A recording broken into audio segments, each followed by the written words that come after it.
le net. Je suis de retour, comme je vais dire, sur le web, le net, pour un tout nouveau concept, un tout nouveau challenge, une toute nouvelle apparition, comme un spectre fantomatique, je sais pas quoi. On m'a reconnu Tarlef. Et je suis de retour après une absence. Mais ce qui compte, c'est que je suis de retour avec l'enthousiasme qui m'est représenté de ma personne. Voilà, c'est tout ce qui compte. Donc je suis là. Et aujourd'hui, c'est une toute nouvelle présentation. Casser les vidéos VHS à vous casser le sang. Comme un film d'horreur et d'épouvante terrifiant, comme on doit le qualifier, quoi.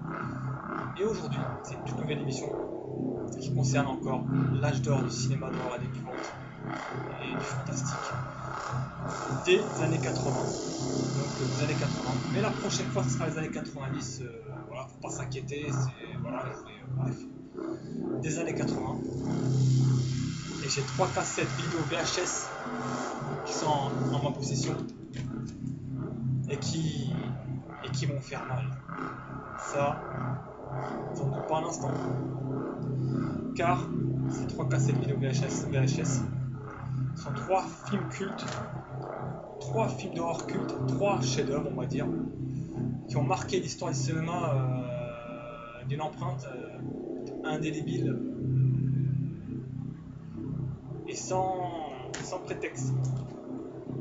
Ça fait pas dans le détail, quoi, on va dire. Ces 3 cassettes films d'horreur et d'épouvante que je vais vous présenter. Je vais vous présenter directement, je vais faire un bref aperçu rapidement. Voilà, c'est pas, voilà, quoi. Je vais vous faire montrer un peu un bref aperçu des cassettes vidéo avec une vitesse assez éloquente. Donc, Tarlef, là aujourd'hui, on va commencer par la première cassette vidéo. Et ce film-là est un pur chef-d'œuvre du genre, un incontournable du genre, et je vous le présente directement sans plus attendre. Freddy 3. Freddy 3. Les griffes du cauchemar, par le réalisateur de The Mask, qui n'est autre que Chuck Russell, réalisateur de The Mask et L'Effaceur. L'Effaceur, un film qui a pour vedette Arnold Schwarzenegger. Donc un classique de l'horreur, un film culte, Freddy 3, je trouve bien la cassette vidéo. Freddy 3, Les griffes du cauchemar. Un film réussi en tout point. Un film culte d'horreur avec une nouvelle apparition justement avec l'actrice qui a joué dans le premier Freddy Krueger, Les griffes de la nuit, qui s'appelle Nancy, qui joue le rôle de Nancy, qui fait une apparition dans le film. Donc tout simplement, Freddy 3, Le griffes du cauchemar. Voilà, et réussi en tout point. Je vais pas trop raconter l'histoire car pour ceux qui voudraient le découvrir, je ne vais pas trop raconter l'histoire, mais c'est un film qui se passe, des jeunes qui ont des cauchemars et tout ça, qui en fait ça se reproduit, quoi, dans une maison, tout ça avec des jeunes et tout ça, et donc voilà, c'est un peu ça l'histoire. C'est le retour de Freddy Krueger, plus machiavélique que jamais. Donc je vais lire un peu les critiques. Sous la direction de Chuck Russell, le réalisateur de The Mask et l'Effaceur, Freddy Krueger nous revient dans une forme olympique. En effet, le croque-mitaine d'Elm Street adopte toutes les formes via des effets spéciaux déments, redoutable de cruauté sardonique et de ruse machiavélique. Pour notre plus grand plaisir, nous, cinéphiles avertis et amateurs du genre, on ne sera pas déçus. Vous ne serez pas déçus par ce film-là, qui est un film culte, un incontournable du genre, Freddy 3. Donc voilà, on se rend bien la cassette. Aussi avec une apparition, je parlais de Nancy, une apparition d'un acteur du père de Nancy, le père de la fille qui joue dans le premier Freddy. Il fait une petite apparition, assez courte, et on peut le découvrir dans le film. Freddy 3. Freddy 3 est vraiment une réussite totale. Et voilà, simplement. Et on passe au suivant. Alors là, ça va être du lourd. Et là, je vais justement, avant de le présenter, parce que ce film-là, vraiment là, est tout simplement un de mes préférés, et un des plus réussis, un des plus méconnus aussi, un des plus terrifiants, angoissants, et tout simplement quoi. Je vais le présenter, et directement, là, sans plus attendre, sinon la patience risque d'être ininterrompue. Oh là, le méga, il va avoir du café de travers ou quoi. Allez, là, c'est pas grave, bref. Sans plus attendre, suspense, démon, voilà. Ça, c'est vraiment du lourd. Démon de Lamberto Bava et de Dario Argento, produit par Dario Argento et réalisé par Lamberto Bava. Démon est un film ultra cultissime des années 80, un des plus terrifiants et un des plus gore. Ça, c'est clair. Ce film est gore, avec des scènes chocs qu'on n'oublie pas de sitôt. Donc voilà, je sais pas quoi vous dire de plus. Démon, une jaquette vraiment terrifiante, bien dessinée, tout ça. Lamberto Bava dans Dario Argento. Dario Argento qu'on ne présente plus, Dario Argento qui a réalisé avec Zombie avec George Romero, Suspiria, Démon 2, Ténèbres et j'en passe, la liste qui est longue, je ne serais pas trop m'attarder dessus, sinon je serais encore là-dedans à parler de sa filmographie. Démon est un film choc, un film qui a traumatisé toute une génération. Ça c'est clair, qui a traumatisé de par ses effets spéciaux gore. Donc la cassette en parlant, de par ses effets spéciaux gore, sa mise en scène énergétique, la bonne musique qu'il y a derrière. C'est vrai que la musique y contribue largement. La musique assez, on va dire pop 80, hard rock 80, et puis aussi une musique par contre, une soundtrack aussi par moments terrifiante et tout ça, tout est réussi. Il y a le côté énergétique. Voilà quoi, donc dans la lignée de Zombie et du Jour des Morts Vivants, une réussite en tout genre. Donc je vais raconter un peu l'histoire de Démon. Voilà, c'est une histoire qui se passe dans un cinéma en fait. L'avant-première, c'est des gens qui vont dans un cinéma. Et en fait, après, là, il se passe des trucs bizarres, des événements tragiques qui vont se passer. Donc, des monstres qui vont sortir, enfin, bizarres, mais c'est des monstres qui vont sortir du cinéma, du film, quoi. C'est un truc comme ça. En fait, je raconte l'histoire, l'avant-première d'un film d'horreur. Dans la salle, la terreur commence, contaminée par les images. En fait, les images contaminent les spectateurs. Des spectateurs se transforment en monstres dans la panique et le sang. Seul un couple échappera, va s'échapper pour découvrir en dehors des démons acharnés qui vont envahir la ville. Enfin, bref, parce que là, j'arrive pas trop à lire la cassette. En fait, après, bon, il y aura des monstres, tout ça. Après, c'est une histoire de contamination. Après, tout le monde va te contaminer, ils vont envahir la ville. Et là, ça va être vraiment l'horreur. Un voyage au bout de l'horreur, comme on l'a rarement vu dans le cinéma. Et par contre, avec des imperfections, malheureusement, des défauts, des gros défauts, donc ça, après, on oublie une fois qu'on est dans le film. Mais par contre, c'est des défauts minimes, c'est des défauts au niveau un peu du scénario, un peu de la crédibilité des personnages, mais franchement, après, ça va être de l'horreur, hein, des scènes un peu d'horreur outrancier, quoi. C'est pas de la rigolade. Hein. Démon est une pure réussite du genre, un film culte, un film européen, c'est pas du tout un film américain, et c'est le plus réussi des films européens, c'est le meilleur film européen qui a été réalisé tout simplement. Avant, c'est avec L'Ascenseur et le Loup-garou de Londres, c'est le troisième meilleur film d'horreur européen, ça c'est clair, un peu de doute là-dessus. Voilà. Donc le meilleur film d'horreur européen de l'histoire du cinéma européen, et rien à envier. Donc la musique, attends, je vais la remettre parce que la musique elle a un petit peu. Là. Je reviens. ça c'est des aléas du direct.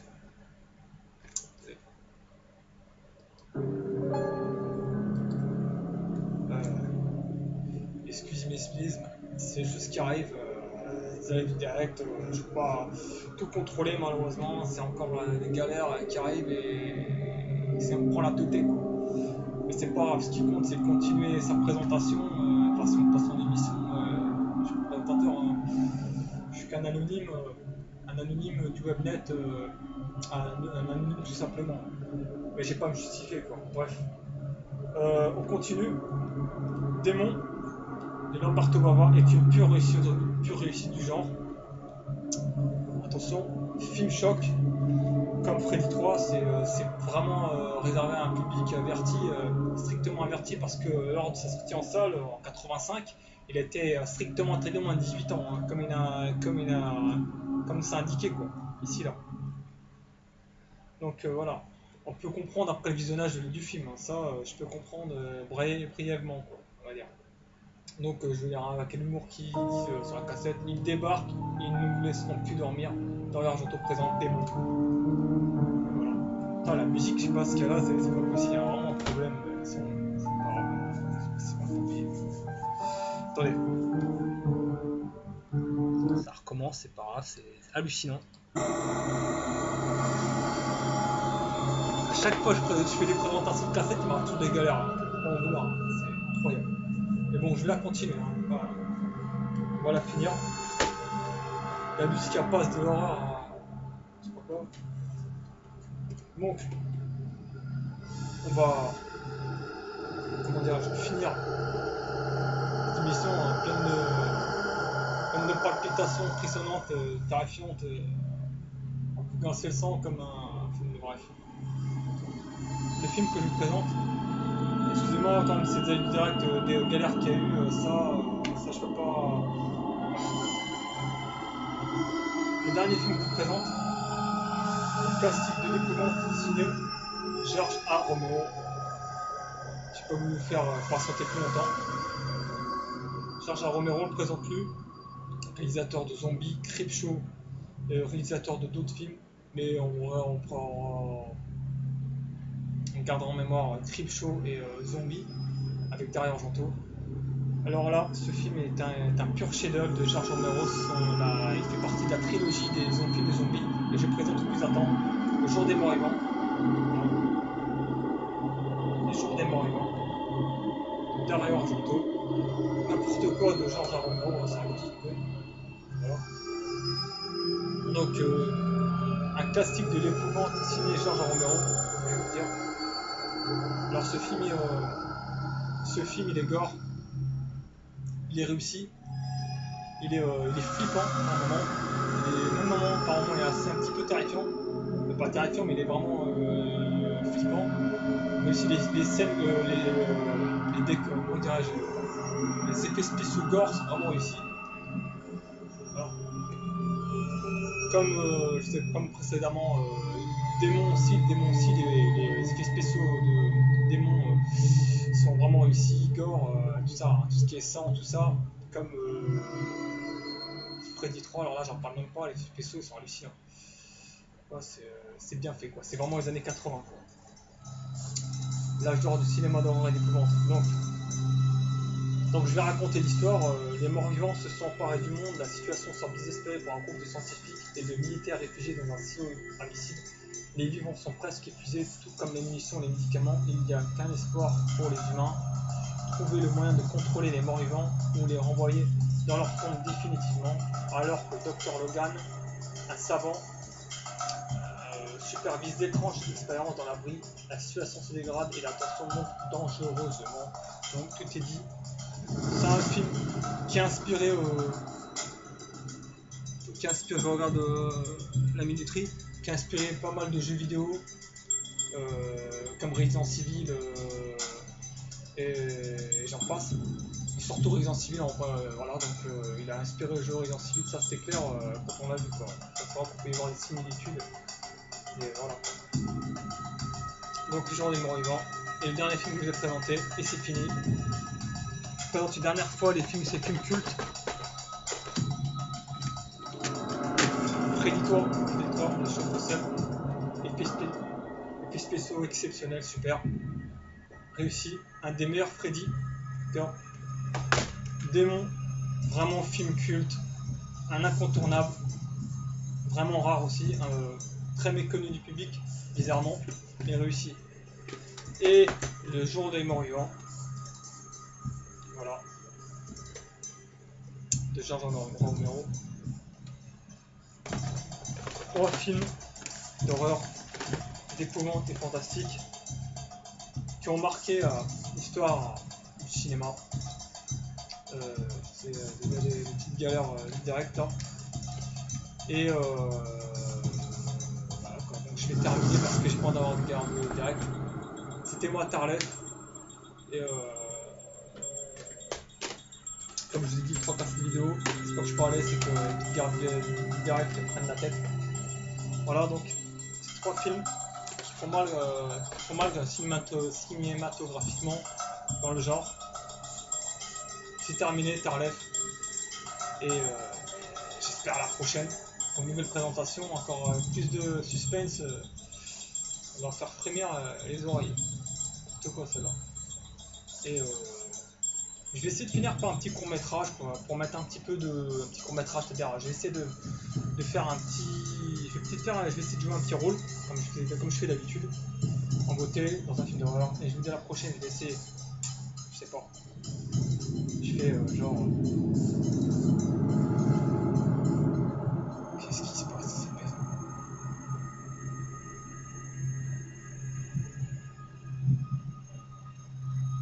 C'est une galère. Eh, Kezna.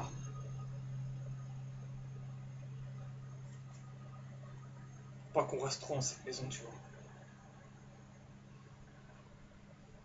Qu'est-ce qui se passe ici? J'avais entendu dire que cette maison serait soi-disant tentée. Et moi j'y crois pas un seul mot. Kezna, écoute bien.